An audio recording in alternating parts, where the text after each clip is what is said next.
Welcome to r/Pro Revenge, and in today's episode, a stuck-up entitled mom gets thrown in jail. You're not gonna want to miss this one. So, I used to live in the Deutschland, and upon returning to fair Blighty, the UK, I began looking for work. Being a simple man of simple needs, I quickly found employment in the marketing department for a medium-sized industrial manufacturer. It was a little below my experience level and qualifications, but I take what I can get because I am a simple man. At the final interview, I mentioned it would be top banana if I could arrive 5 minutes early and leave 5 minutes early on most days so I could catch my train. With a smile, my new boss, hereafter referred to as Mentirosa, which means liar by the way, said, "Of course, it's only 5 minutes and I'd still be working the full 8 hours. Sin problemas, OP, and welcome aboard." My first day comes and I ride the choo-choo all the way to my new workplace, eager to begin. I quickly learned that the lunchroom is pure stank. Senior staff put their name instead of mine on any trade article I get published, and that our job mostly consists of extorting money from our own sales staff, but that's life. I am a simple man, and so I set about my labors, glad to earn a crust. What really flogged my noggin, however, is La Mentirosa calling me into her office on the second day and telling me I can't leave early again because it is unprofessional. I remind her of the conversation we had in which she said, with her mouth, the words, "It will be no problem for you to arrive and leave 5 minutes early." She smirks and replies, "Maybe I said that, but is it written in your contract?" Touché, you big ol' Mentirosa, touché. I shrug and get on with life, because that's life. But of course, I start looking for other work. By making me stay the 5 minutes, La Mentirosa makes me miss my train and turns my 2 hours daily commute into a 4-hour one. Yet appear, I don't know how to pronounce that, so I'm just gonna say, bliat! I do not want this. I am a simple man and need my downtime. About 2 weeks later, the company goes on a firing spree. One of those people fired is me, because I have been quite openly looking for other work. I am given 2 weeks notice and smugly told I am not good enough for this place and that I will never work in the area again because of La Mentirosa's contacts, as she Snapchats the news to the rest of the team. I joke not. I reflect that she is probably right, as I am a simple man. Among the other victims of the purge is the regional sales manager for Germany. This is more important to the company than my meaningless departure, since the company also decided to end the contract with their biggest German distributor, and so suddenly a huge part of the company's core market is not active and they have no salesmen to find them a new distributor. Management panics until La Mentirosa remembers that her despised marketing bandit is a fluent German speaker, and so the fun begins. She asks me to step up to the plate. "Be a buddy, old pal. I didn't mean it when I said you'd never work in this town again." I am a simple man, so rather than point out that I am not being paid anywhere near what I could earn as a translator, rather than remind them that they have just fired me and I am not their friend anymore, rather than asking, "Is it written in my contract?" and then smirking like an obnoxious dingwall on a high horse made of douche, I instead swallow my pride and agree to help out. It is here that the twin revenges, named inadequacy and abandonment, make their entrance. Firstly, inadequacy. During every conversation I mention my job title, advertising assistant. When the friendly Teutons politely ask why a lowly assistant is negotiating this kind of deal, I simply explain that the regional manager was let go and there is no formal replacement. This is entirely true, but it is also a huge red flag for any serious company, especially well-established German manufacturing firms, and combined with the temporary uncertainty regarding Brexit, which had been announced only a few days prior, was enough to kill any interest they had in becoming our next distributor. Secondly, abandonment. As I am a simple man, I forgot to tell La Mentirosa that I had already received and accepted another job offer. She was thrilled at the praises she was getting from management for finding a stopgap solution to the catastrophic damage they had done to themselves. And she asked me if I could actually stay on with the company until they secured a new distributor, since I obviously had nothing better to do with my time, being fired and all. I assured her there were no hard feelings over my firing and that I would stay to help as long as I could. On the day I was originally due to leave, I held my calls, drew up a summary of where we stood. It was effectively a sad emoji followed by a poop emoji, handed it to La Mentirosa, and explained I was leaving to enjoy a week of holiday followed by starting a new job in a different field. She sputtered. She couldn't believe it. She thought I would stay longer to help clean up the mess. They still had no distributor and no sales manager for Germany. They were hemorrhaging money. She called me out, reminding me I said I would stay. But I am a simple man, and so my only reply was, maybe I said that, but is that written in my contract? Here's where I would normally describe how I feel about the story, but since I am also a simple man, I will instead use emojis. I will rate it a crying while laughing to represent myself, and a skull emoji to represent the career of La Mentirosa. If you are also a simple fan, let me know down in the comments how you feel about this story using only emojis. Flashback to 2014 or so. I moved out on my own in 2013 and moved into an old house converted into a 2-floor apartment directly across from my future in-laws. The downstairs neighbors were loud, blaring music at all hours, yes, all of the hours, wouldn't cut the grass or take out the trash on our shared schedule. Crummy neighbors, but they never bothered me directly. The guy was pretty chill when sober and would turn the music down a little when I texted him. He was okay until his girlfriend moved in. Now add shouting matches to the mix and all of a sudden my request to turn down the music makes him turn it up. I can barely walk on my super thin floor without her banging on the ceiling with a broom. I was okay since I am a heavy sleeper and could sleep through anything. My wife moved in and I quickly found out that she is quite the opposite. Fan on, turned at a certain angle in the door of the bathroom, door closed halfway, blackout curtains with them taped to the wall so zero light comes through, zero sounds other than the fan, you get the idea. I told her we can't expect them to remain silent when she's ready for bed. We need to be reasonable. But the wall rattling music needs to stop during the night. She hated it during the day, but I told her there's nothing we can do then. So she would go to her parents' house a lot during the day. I talked to neighbor guy. He said, "Yeah man, that's cool." But it turns out the girlfriend wasn't having it and his attitude then changed to, "Yeah, well, it's our house, so you can go F yourself if you think you can tell us what to do and you can move out if you don't like it." Something definitely had to change once she got pregnant and the baby came. So I did the only thing I could do. I fought fire with fire and maliciously complied with the law to the T. I could only report them for noise after 11 p.m. I now forget the morning hour when the noise could start, but I believe it was 9 a.m. My dad had these huge old concert speakers in his garage, professional grade, black leather bound, 5 feet tall and 3 feet wide, and a pretty nice vintage stereo amp. He has two, but my apartment was so small I sadly only had room for one. We replaced our coffee table with this thing, laid face down onto our thin office carpet. Tired of his crummy tunes, I tested the Geneva Convention breaking device when they weren't home. Holy cow. I had to take everything down from the tables, counters, and shelves because they would shake off. I prepared audio files to feed the stereo. I was giddy like a kid with a new Christmas toy. I turned it on when I left for work and got my wife up to send her to her parents. I came home from work and hung out with her parents until it was close to bedtime. They resisted for 3 days. On day 2, I found a pile of manure on my doorstep, but it didn't faze me. I cycled between sine, saw, and square waves in clashing chords. I'm gonna pause the story here. I wanted to know what kind of audio torture this guy was inflicting, so I looked up those audio waves and I'm gonna play them here. Don't worry, I turned the volume way down so it won't blow out your eardrums, but this is what it sounds like. Here is the sine wave, here is the square wave, and here is the sawtooth wave. And now back to the story. Marching music, Washington Post march on loop. Preaching clips, they weren't just atheists, but outspoken anti-Christian, so it was a must. The most stupid songs you could think of, Captain Planet theme song, chicken dance, etc. This poor old house rattled in ways I didn't think possible. The vibrations from the sine wave would make your vision blur. I eventually got a text from him that read, "Sorry man, you can stop now."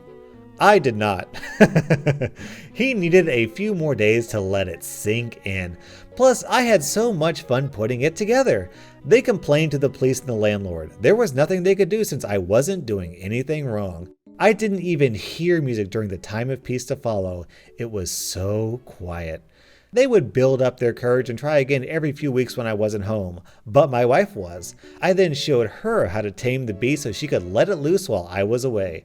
I had to give them a spanking every now and then, but they learned. They were so happy when we moved out. Since I am a simple man, I would rate this story music emoji injured emoji, devil emoji. So a little backstory. I have a very good relationship with my mom, so I FaceTime and text with her regularly, though I have never called her because there was no point to do this. My mom and manager are also very good friends and knows when I am there. I am always showing my location with her as she worries about me. And the cast for this story is Entitled Mom, Entitled Boy, Sweet Girl, my mom, me, and Bolt, a cute doggo. So let's begin. This happened a few hours after my shift ends and I'm still sitting in my normal spot in the McDonald's. I take her vest off so she could play with some kids that were in there earlier and just let her sleep as she looks tired when she returned to me. I was just sitting there, barely anyone else in the store, drawing on the tablet part of my laptop, making a drawing in my sketchbook more solid, until Entitled Mom, Entitled Brat, and Sweet Girl walk into the store. I overhear the Sweet Girl, looks around 6 to 7, and Entitled Brat, looks to be a teenager, arguing about something. It sounds like he is making fun of the girl's dress, which I thought was unfair. Her dress was really cute. But Entitled Mom sides with the boy and agrees the dress is gross and says, "I don't know why your father bought you that hideous dress." The girl is visibly hurt by this and walks away from them. This is when she walks over to me. She sees Bolt in my drawing on my tablet. She walks up next to me and looks at my drawing. "That's a cool robot and your dog is cute. What's his name?" I look at her and go to sign to her as it is a habit, not thinking she will probably not know sign language. She doesn't and gives me a weird look. Thinking fast, I turn my sketchbook to a blank page near the back and write, "I'm sorry, sweetie, I cannot speak. I am mute. I use a thing called sign language to talk. Thank you, I like it too. Her name is Bolt. You can pet her if you like." After a few seconds of her reading what I said, she looks at me. "That's so cool. She is cute too." She then goes and pets Bolt, who does not move as she is sound asleep.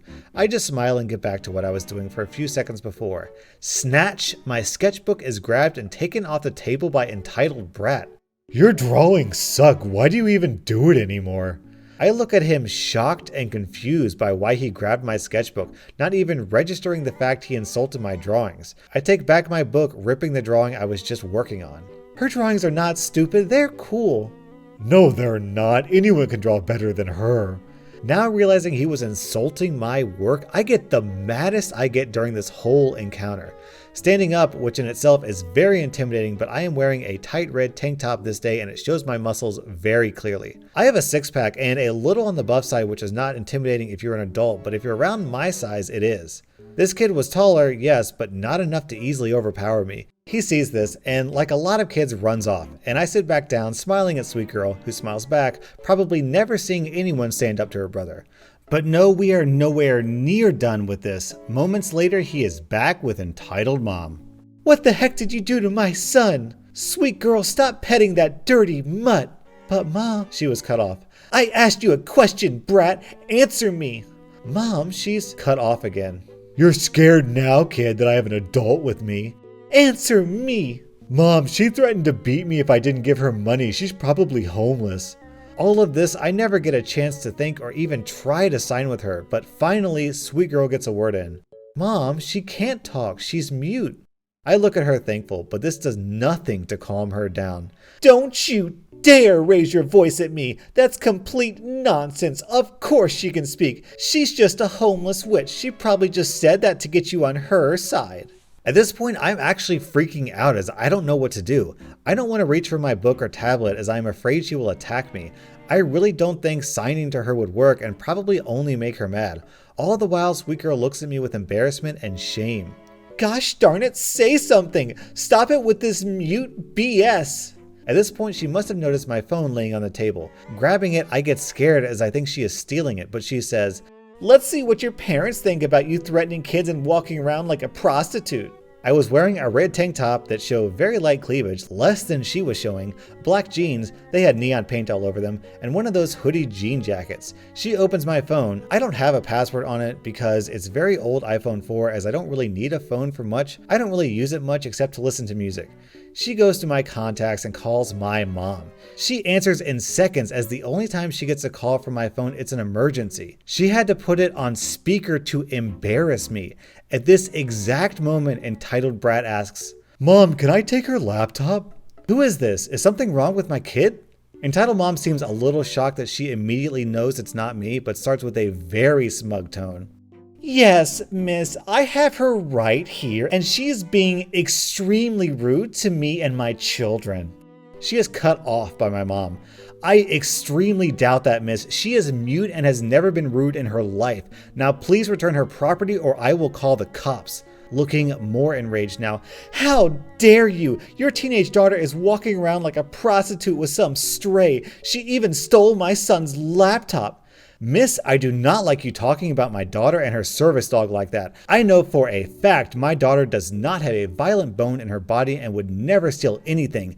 Give her back her laptop, her phone, and whatever else you stole, or I will personally make sure you are arrested for theft, along with harassing a disabled person. Also, make it my goal in life to make sure you get as much time as possible for it. My mom is the county's district attorney. Now stop harassing my daughter and return her property before I get angry. Entitled mom is stunned at this and goes to respond, probably to not look bad in front of her kids. How dare you speak to me this way? My husband will have you and your daughter in jail by... My mom cuts her off again. My mom does not take any flack. Ma'am, I am the district attorney of the county we are in. I know any cop that you would know. It is my job to make sure criminals like you get the book thrown at them. Now, I will ask you one last time before I personally come down there and make sure you are arrested and make sure your kids are taken by Child Protective Services. Give my daughter's property back.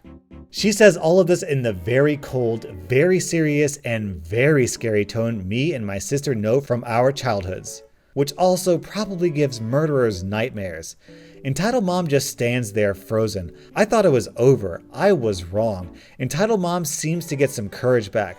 Fine, if you want to be like that and defend your My mom hangs up. Within minutes, there are 4 police cars there. My manager is with me in my booth with all my stuff safely back in my bag. Bolt leashed to the table so she doesn't run off to play with her police friends, and the mom is being loaded in the back of one of the cop cars cussing like a sailor. The kids waiting with the police officers for their dad to come to get them. I'm giving a statement to one of the officers that knows how to sign. Also, Sweet Girl has one of my older drawings of a unicorn and flowers. Also, Sweet Girl said my outfit was cool. My mom was there about 20 minutes later and drives me home after she deals with the police and the kid's father, who was a police officer. He apologizes a lot for his wife. They apparently were going through a really messy divorce and fighting for custody of the kids. Apparently, she's abusive towards Sweet Girl. My mom later told me the whole time during the trial of the mom she was trying to get her fired and accused her of making stories up about her. But it came out that the house she was staying at with her boyfriend, where her kids stayed while they were with her, was cooking meth in the basement. She was charged with child endangerment, drug trafficking, theft, attempted theft, and child abuse. I don't know how long she got. All right, so this is a story of one overprotective mom versus another overprotective mom. The difference is one is just an entitled parent. The other is a freaking district attorney. And for the younger audience out there who doesn't know what a district attorney is, the district attorney is the lawyer that the cops work with to make sure that bad guys get put in jail. And since I am a simple man, I'll rate this story police car emoji, judge emoji, unicorn emoji. That was r/Pro Revenge, and if you are a simple fan, let me know down in the comments what you think of these stories using emojis.